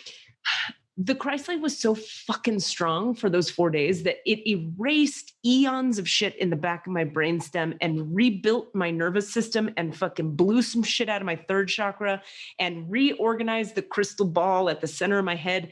Crazy shit went on. And one of the sort of central thing that occurred for me was it kind of obliterated the space between my human access to what I call the divine light, the space between my access to the divine light and my access to what I call the quantum entanglements of reality. In other words, yeah, I know. No, I really love it. know. You're speaking my language. Say more. More. Okay. So what it used to be like before a week ago was I'd go into the Akashic records, bring divine light through, heal a thing for a person or myself. And then I would notice that after I was in the records and we closed the records, my life was affected by the work we did with the divine. Now shit is happening where I'm just walking around with another layer, sis, of the veil removed all the time, such that, and now I'm going to tell you a story of how this showed up in practical reality to try to make this make any sense to anyone other than me. So we do this 4 days of transmitting and all this crazy shit goes on and the clients are having a huge experience and I'm having a huge experience and then it ends. And then I had to drive, or I chose to drive a car from Northwest Massachusetts across the country to Denver because my car was in Denver and I had a rental car here and I could have flown, but I had a terrible, terrible experience flying on the way out. So I canceled my flight back and decided to drive. And I happen to love driving. Nice. So I drive from Massachusetts to Buffalo to Grand Rapids, Michigan to Nebraska to Denver. Okay. Wow. There was a day, and it was the Nebraska day. It was on my way to Lincoln, Nebraska. This is what happened. I'm going to just tell you the literal things that happened. And this is an example this big of how much this is happening all the time in my life right now. By the way, part of why I'm sharing this is because it's so freaky and amazing and wonderful, but like, what? To me, who's experiencing it, that it's like, I need to bounce it off some other fucking people for a second. Okay. So, and maybe a person who could hear me, maybe you can hear me. I don't know. My dog kind of can. Okay. I'm in the car and I'm going, and now this is how the quantum entanglements play out. So we're in the car and you know how you do a road trip and you go through, like, you're crying 1 second because you're thinking about your childhood. And then 20 seconds later, you're listening to your favorite song. And then you call a girlfriend and then you just do a lot of shit and you go through things, right? Anyway, I'm in the car driving to Lincoln, Nebraska from Grand Rapids, Michigan. And I'm thinking to myself, God, I was just in New York, and I spent 8 days in New York, by the way, before Massachusetts. And I'm thinking, my God, I haven't been back to New York in 20 years. And what a trip. And I'm actually like kind of thinking about, maybe I moved back to New York, and I'm really getting a lot of energetic yeses on that. I'm thinking, am I going to really fucking move to New York City? And I look to my right. I am in either Indiana or Nebraska. I can't remember. I didn't really know. I was just on a freeway. And I look to my right in either Indiana or Nebraska. And the big green street sign on the freeway says Brooklyn. And I go, oh, that's funny. I was just thinking about New York and wondering, do I go? And I'm like, oh, that could be a sign, but like, I'm not going to take it too seriously. 20 minutes, let's say later, now like I'm grooving to some other song in the car, and I'm thinking other thoughts, and I'm thinking, my God, if I move to New York, am I going to like leave Memphis? I just moved to Memphis, but like, it really feels right. This idea of maybe moving to New York, and it's such a funny place, and Montezuma County is just amazing and gorgeous. And I look to my right, I'm not kidding. And the next big street sign says, Montezuma County, exit here. Now, Montezuma County is where I live in Colorado. Remember, I'm in Indiana now. Right. So I'm going, well, that's weird. Okay. I keep driving. My friend Kat calls me. We're chit-chatting back and forth. She lives in Emeryville, and we're chit-chatting, and she's going, you lived in California 17 years. She goes, remember that time we met at Pete's in Oakland? And I'm going, we have a whole bonding session about Oakland. Mid-conversation, I look to my right, and there's a sign that says Oakland. Wow. Now, it starts to happen so much that I'm like, hold on. Once you have 3, 1 is one thing, 2 is kind of, but 3, you're like, not only, you guys, did that continue to happen for 8 hours, and I'm going to tell you more. It gets crazier, but get this crazy shit. The things I saw, the physical signs on the road, the literal road, were moving backwards in time in my life narrative. So Brooklyn was the place I was most recently in. Montezuma County is where I moved to 8 months ago. Before that, I was in Oakland. And then it went grad school, Miami, which is where I was before that, treatment, when I went to eating disorder treatment 20,000 years ago, and then back to New York City, which is where I started the car ride. Right. So I'll give you the rest of the examples. A few minutes later, now I'm super aware of it, and I'm going, well, does me being aware of it make it stop happening? I thought, how that, Yeah. Sometimes if you're like, Schrodinger's cat. Magic. Yeah. Yes. Like I see the magic, so the magic is going to stop. Right. And I was like, that's okay. Let's find out. Right. I pull off the freeway in Montezuma County, and I'm aware we just did Oakland. So I'm thinking, well, what was before Oakland? I guess that would be grad school, or maybe LA, as I lived in LA for a while. I'm thinking to myself, what would be before Oakland? Maybe it would be grad school when I moved there with Brian, and we drove across the country from Miami to UC Davis. And I'm not kidding. I had that thought, and a millisecond later, coming off the effing freeway into Lincoln, Nebraska, there is a sign that says the Brian Daste Memorial Freeway, spelled Bryandaste, which is how my boyfriend Brian Daste spelled his fucking name. And that was the Brian I was thinking of as I literally was thinking, what would be before Oakland in my narrative? Oh, grad school, Brian Daste Memorial. Now I'm really freaking out. I come off the ramp, and the music playing on my Spotify, I don't recognize that music. I usually play the same like 4 albums over and over. And I look at my Spotify because I don't recognize the song playing. Song playing is a song I don't know. I still don't know what it is, by an artist named Willow. Who was I hanging out with almost exclusively right before I met Brian Daste and moved across the country? My girlfriend Willow, who I met in treatment in Miami. And you guys, that was the whole day until I went to sleep. It got so fucking freaky that I called my friend Blossom, who I was just been with in Grand Rapids, Michigan. And I tell her what's happening. And she's like, well, shit, soon you're going to be in the womb. You're going to be reborn. Right. And we're laughing about it or whatever. And I like pulled the covers up over my face, like at a certain point, like I'm just going to go to bed because I don't know what happens after I come back to New York, where I used to, you know what I'm saying? Rebirth. I'm going to stop talking. I want you to say words. What happened? No. Because I know what my theory That's is. what, if your friend is a rebirth. I mean, like, it's the Christ light. What is Christ about? We're in April. Come on, this is resurrection time. What do you know? You're there. You plugged in. You're plugged in, kid. You're plugged in. I don't know where the plug is, but and you're not crazy. I have a similar situation when I was like really on my dean. Like, I was on my shit. I was meditating. I was like vegan. I was not fucking around. I was like, I started hearing people's thoughts. Oh, I'm with you. Yeah, I started hearing people's thoughts, and I was like, nah, because, well, actually, I was I was transmitting shit, so I would think it, and then the response would come, and I was like, wait, stop? Did it stop? You stopped? Oh yeah, and I'm gonna tell you. So like this shit was happening, and I was like, nah, this, nah, you know.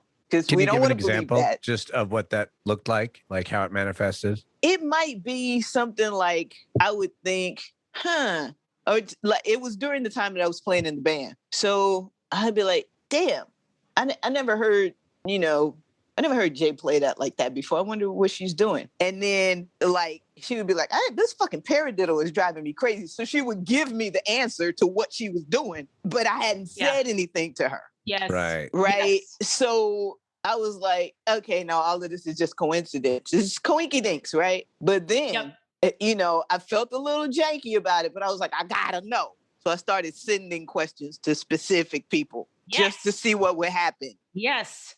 And when that shit was like, I was like, okay, this is too much. I felt like one of the X-Men without Professor Xavier. And I knew what it was. It was just that my filters were so clear that I was plugged the fuck in. So I asked my bandmate who smoked cigarettes, and I took a beer from the local band beer area, and I proceeded to cloud my filters again because I was not having it. I was not having it. It was too hot. I wasn't here where I am now. Yeah. And, now that I know that can happen, I think I'm a little scared to go there again. However, you're plugged in. But what do you think would happen? Like, what's the fear? What fear of what? Too much power? Yeah. Yeah. Oh, yeah. There are two things that I've known for a very long time, two careers that I knew were off limits to me, and that's banking and law enforcement.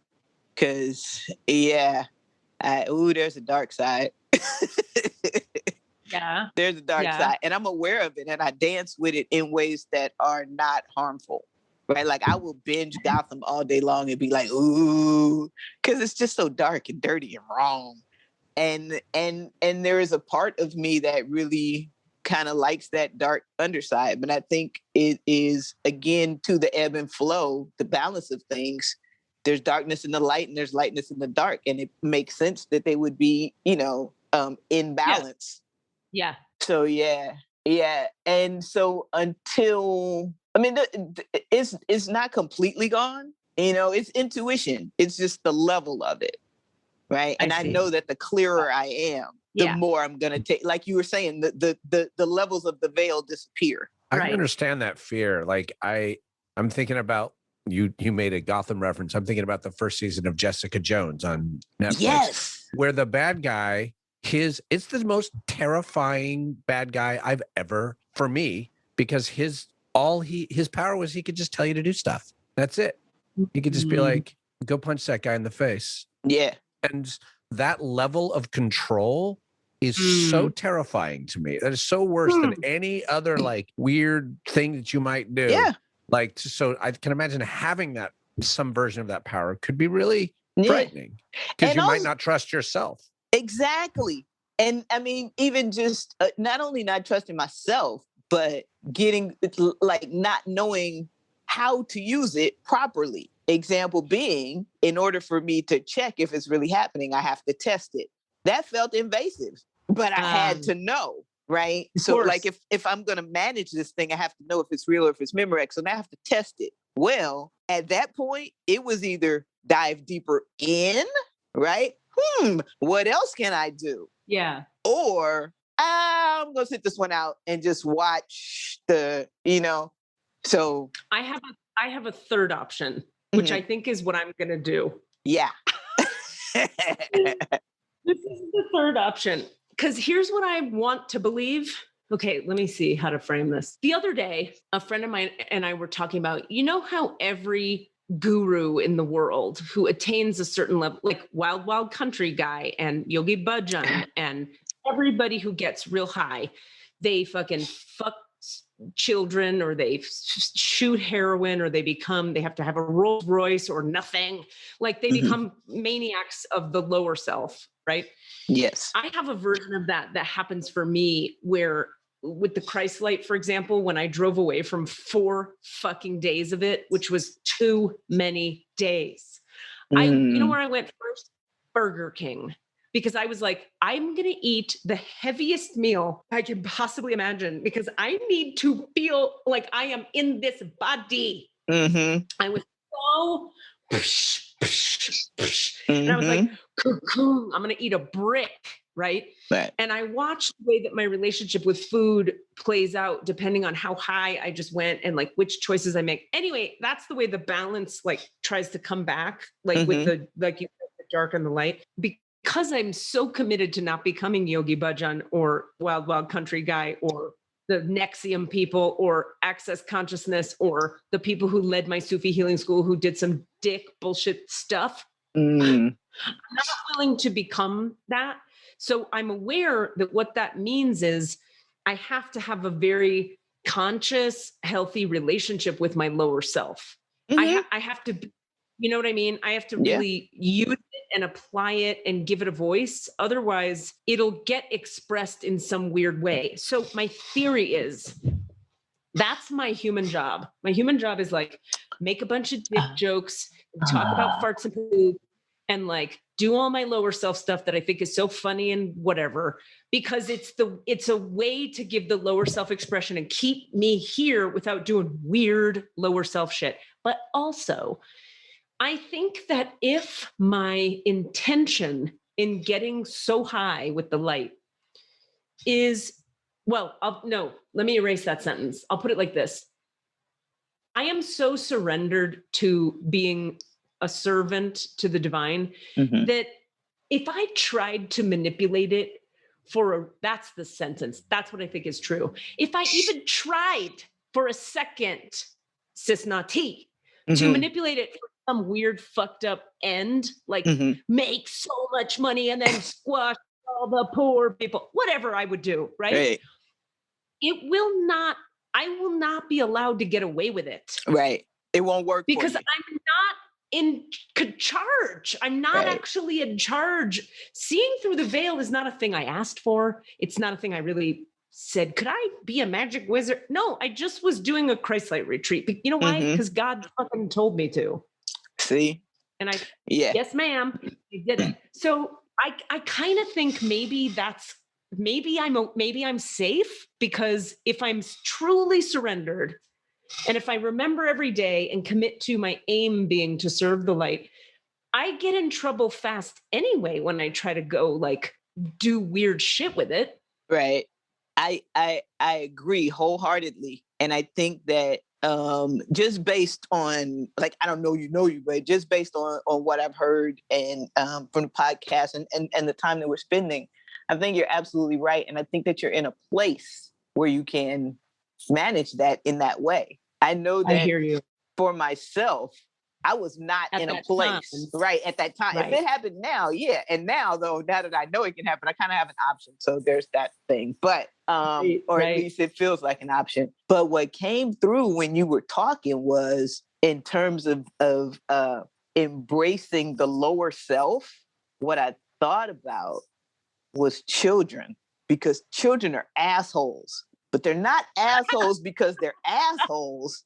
They're assholes because they're still in that lower brain space. That's right. They're still in that space, because you were talking about dick jokes and fun. I'm like, yeah, that's the kid shit. And that's one of the things that I love about my folks, is that we are very into playing.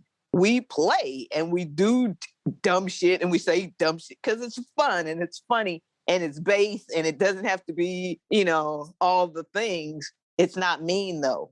We're not being mean. There's, fart jokes aren't mean. They're crude, they're base, they're old. They are a victimless crime. They are absolutely a victimless crime. And that's the thing about children. And what would we say? What did I say when you told me about this? What I thought? Rebirth. That's right. You're right. Yes. So I think you're on it. And I would add one thing though to your equation for management. Please. Keep Cassidy around because he'll tell you if you start getting out of pocket and doing shit. Well, Katie's been doing that for me for a while. I'm learning to do that. I appreciate that. No, I do. I call you out on some things. I was about to say, Cassidy, is there folks you're not calling out in this piece? I feel like Cassidy's a call out kind of cat. That's the kind of people I hang out with. Funny. I guess I do. I'll take it. I mean, like when I say calling folks, it's just, when we care, we care enough to tell you the truth.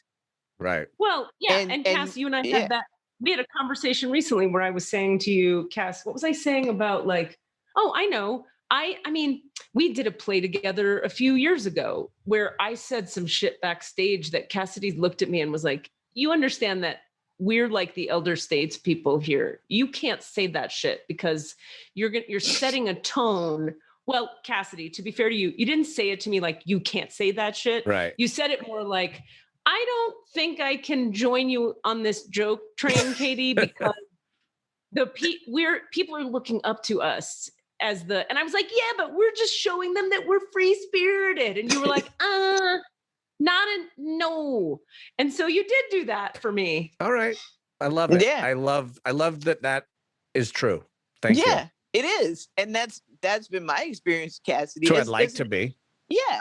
You don't sugarcoat shit, and if something needs to be called out, large or small, you'll call it out. I know that the languaging that we've been using a lot, and I've been really enjoying is, call in versus call out, which is like, let me bring you into this, truth, as opposed to push you away with this truth. Exactly. Or cancel you with this truth, or whatever fucking language we want to use about that. But it's like, I'm going to bring you in. Hold on, let me bring you into this. Yeah. Listen, I have to acknowledge how valuable that is that you did that with me, Cass. You could have easily de-friendified me. I was telling Alfred today, my current boyfriend person, sis, just so you know, I was telling Alfred today about a friend who we don't talk anymore because, oh gosh, it's a long story, but basically she pushed me away for a thing I said that I still think wasn't offensive to anyone, but she felt it was. But rather than open a dialogue with me and say like, hey, can we talk about that thing you said in that comedy show you did? Okay. But she said, and I'll give you another example, Cassidy, of where you succeeded at this is I had that one show live that you saw at the Aurora. That's right. And I said to you after it was weird during that one joke. I had one joke in an hour where nobody laughed. The audience and I was nope. And I just said like, I don't know what the fuck happened there. And you were like, I know what happened. And you told me because what the joke was, let's fully out myself. I was pretty actively shitting on homeless people in the Bay Area. Yeah. I know. Yeah. Well, to my own, just to say context, what I was trying to shit on was the way that there's one particular homeless guy who kept telling me to fucking smile, and I wanted to punch him in his mouth because I was like, do not tell women to smile. But then I ranted off of that and just was like, not okay. The shit I said was not okay about homeless people. It was like judgy and shitty and terrible. And everybody just went to sleep like, fuck you.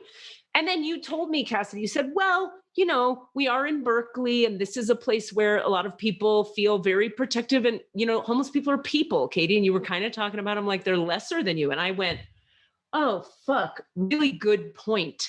Yeah. Now, you know why I was open and receptive is because you opened a dialogue with me and you called me into the possibility of a new framework.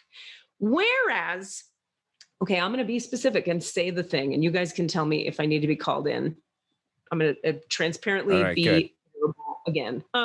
I said in a show I did a few months ago, maybe like a year ago now, online, I called somebody, I think I called Donald Trump a fucktard.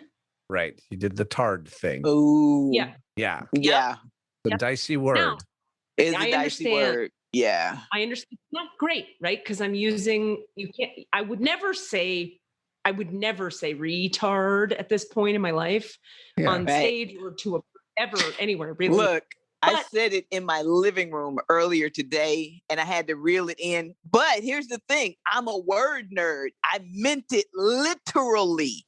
It You were wasn't literally about saying a we person. want to slow down the music. It wasn't about a person. It was about a practice that was going in reverse. It was slowing, Right. which is what the word means. And I said it, and then I was like, okay, wait, pause. Because it's like if I said that in the middle of the room at the chateau, middle of the living room at the chateau, I would have to be like, let's not do that. Anyway, so what happened? Your friend just shut you out because of it. I'm hearing you guys already say like, oh, no, I wouldn't say fucktard. Is that correct? Yeah, there's other words. Okay. The basic reason is it's not necessary. You can do better. Yeah. That's often my argument on any of these things. Okay. We should talk about it more and I want to at some point. But what my friend said to me was this sentence. First of all, she said, saw your show, great work. Let me know when you're ready for some feedback. And I was like, never is when I didn't ask what? You're my friend. Let me know when you're ready for some feedback. So I didn't respond because frankly, I didn't really want any feedback. Didn't need it, didn't want it, wasn't open to it. Wasn't ready. Just did the show 20 minutes ago. Right. Not ready for feedback. Okay. So time goes by and I don't follow up with her because time goes by and I'm like looking at the show and I'm thinking, yeah, I'm pretty comfortable with everything I said and did. I don't need her feedback. So we start chit-chatting about other stuff. How's your day? How's your husband? Chit-chat on a text. And she says, husband's good, this and that. I'd like to give you that feedback now.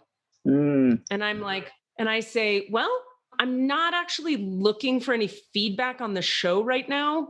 So could we maybe not do that or chat about something else? And she doesn't respond. So the conversation ends. Then weeks later on social media, on Instagram, she posts, in your show, you said the phrase fucktard. I could never go to a show where someone was going to say that. I would never, or something like, as your friend, I need you to know I could never again attend your show if you were going to use that word. A, on social media. B, I would never again attend your show if you use that word. Now, right. That's not a call in. That's a call out. Right. Yeah. That's a push away. The energy in it was, and a lightweight cancel. I'm going to show all the people watching that I'm above what you said and you're wrong. And I want to spread that across the land. I want people to identify me as someone who isn't toxic like you are. Can I ask you a question? Yes, it's almost over. I know, but you have more. Sorry. I apologize. Continue. It's almost over. So I deleted the conversation. I deleted it and then I immediately texted her privately offline and said, hey, can we have this conversation not on social media? I feel really frustrated that you're calling me out on something that I already told you I don't want your feedback on this show. So thanks for ignoring that. And B, on social media, really? And then she said, you're right. I shouldn't have done it on social media. I'm sorry. That's fine. It's okay that you deleted it. I just can never attend one of your shows again if you're going to say that. And I said, okay, I understand. Period. And we've never spoken again. Because to me, now let's be fair, there was other stuff in our friendship. This was like a last straw thing. It wasn't like one problem. And then I was like, we're not friends. It was like many problems. And then this was like, and I'm done. But the reason I'm done is not because she's necessarily off base about what she wanted to say to me. It was because of how it was handled. Yeah. Again, if she had told Cassidy, like, hey, when you said fucktard, it kind of like, you don't have to say tard. You could, we could have a talk about it. Right. If she just started with, rather than, can I give you feedback? If she just said, hey, there was a thing in your show that I would actually really like to talk to you about. Like made it more personal, like personalized it. Would that have helped, do you think? If she'd have come at you with more, there's actually something that is important to me that I want to talk to you about something you said in your show. Yeah, if she had said something like, I'm into the I statement kind of language, where if someone says, I loved your show, it was mostly really great. I've got some notes. Sorry. Yeah, no, but there was one thing you said that really triggered me or brought some stuff up for me. And I kind of was wondering if we could talk about it because I just want to hear your point of view after I share mine. Like, could we have a talk about it? It would have felt like I would have just received it really well. I just would have. But it had the energy behind it of, I cancel you. I'm better than you. You're wrong. Period. Door closed. Right. And I was just like, not going to debate her on social media about who's right or wrong. Not going to do it. Well, that's the right or wrong problem. Yeah. Right. I was just about to say, this is where we get into that Aikido piece, right? Because like she came at you sideways and both of y'all kind of were just like, well, and as you said, this was not just a one-time incident. It was kind of a long time coming, right? Which, if I put that in a self-defense thing, that now we're talking about, you know, unhappy relationships that we stay in, right? Right. And so her coming at you in the way that she did, again, not coming from the I play, not looking outside, taking it off on you. I can't believe you said that versus, oh, that hurt me somewhere. Because clearly it hit hard. Clearly it hit hard. And that's the other thing, piece. Yeah. To answer, that's it. That is the piece. Because to answer your question more articulately, now that I've heard what you just said, sis, it's like, if she had said, it really hurt my feelings, made me feel bad. Like it made me feel like you said earlier, Cassidy, that your current lady friend said to you, like, eek, that didn't feel good. Right. And I'm going to share why for me, it didn't feel good, rather than you're wrong. I won't go to a show where someone says that wrong, bad, bye. She didn't own I don't know anything about her about this. Right. And but that's the piece, right? If this were a martial arts situation, it's like, I don't know why you fucking swung at me, but I'm not going to swing back. I'm just going to ragdoll you around until you get to a place where you either uncle or I throw you into the pillows. The pillows, not the pole. Not the wall. Not the wall. 100%. Right. Because and that's the dance, right? Where we get caught up.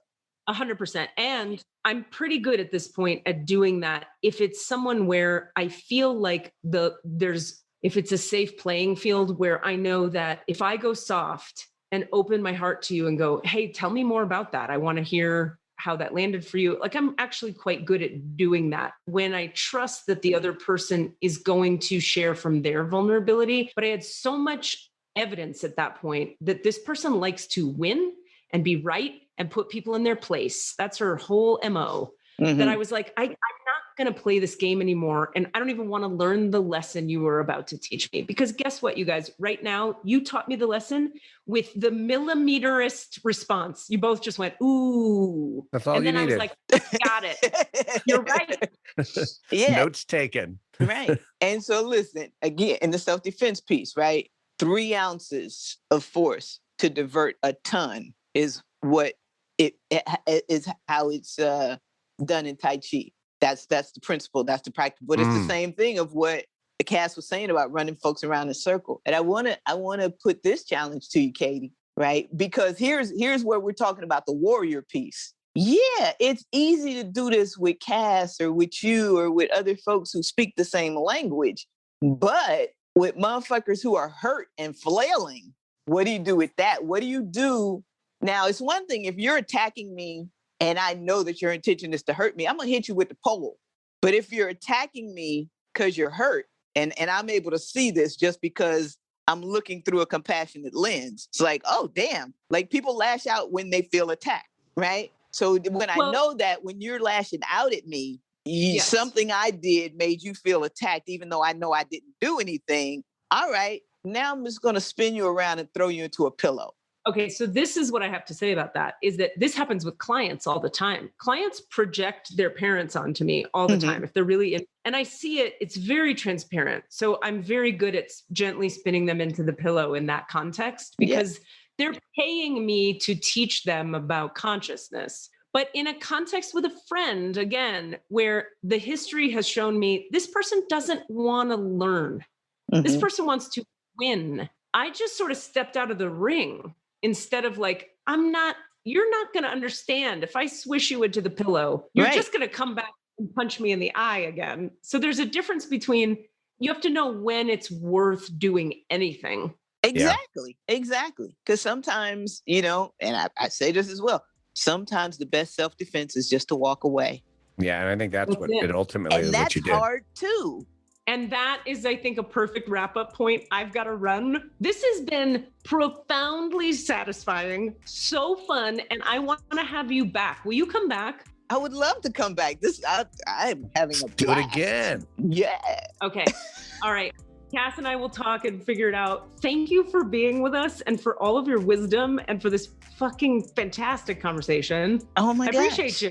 Thank y'all for having me. This is wonderful. Okay, well, take care and be well. Tell and us we'll talk to you one more soon. time where people can find you. Just one more time. What do they look up on the internet?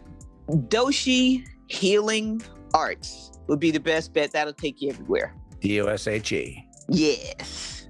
Do your work. Boom. Boom. See ya. Peace. What are you asking for? All of the answers? Say what? All of the answers? Yeah, all the answers. Hey guys, thanks for listening.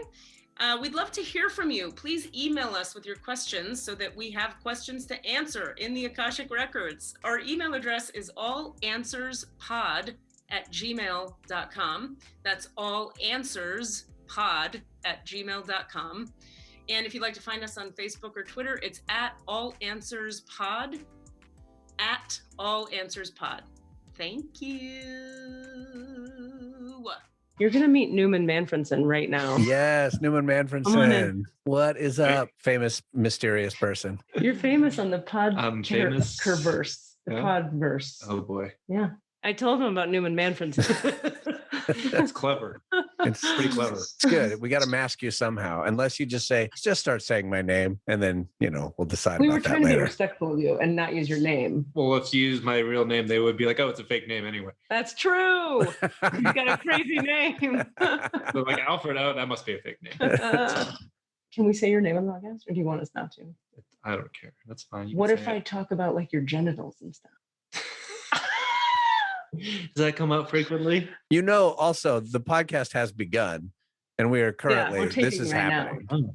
Oh, okay. So if we're going to talk about your genitals, should I use the pseudonym? Sure, why not? Yeah. Do that you works. care?